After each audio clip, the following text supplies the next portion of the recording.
Making the Move with Patty Tip. Hi there, Patty Blossfeld here, real estate agent with Coldwell Banker Realty in Morristown, New Jersey, and thanks for checking out my video series, Making the Move with Patty Tip. So today we talk about the dreaded garage.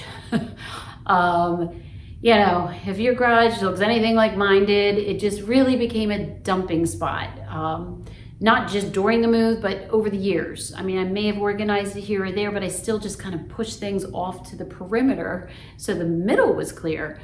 So, you know, really how I tackled my garage for the move that I made back in the fall was really jumping off of what my daughter Emma said in my last episode, where you have to clear the space because then you can sort and organize. So that is exactly what I did.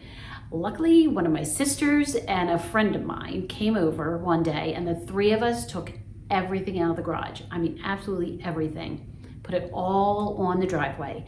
And yes, they didn't know what I wanted to keep and what I wanted to donate, but they could sort. So, you know, they brought everything out, and car stuff, electrical stuff, sports equipment, gardening supplies, the 400 coolers I had. I don't know why I had so many, but I did.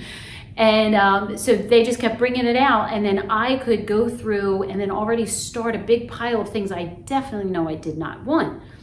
That pile was getting bigger and bigger. So you know what I did? I took a photo of it, put it on the Buy Nothing page, and I said, come on over, it's free, come now. And I think within 5 minutes, I had people at my house going through all the stuff, and everything went, and it was fabulous. So, and then the other great thing was, you know, as I'm going through the garage, I'm coming across these big clear bins. Well, now they're all being emptied. So now I could fill them and sort them by category. And then I just got my address labels with a permanent marker, slapped it right on the container. And then now I had it all organized to take to the new house because it was all together. So it was super, super helpful. So that's my tip for today. Thanks for, you know, stopping in, and I only have a couple episodes left. So talk to you real soon. Take care. Have a great day. Making the Move with Patty Tip.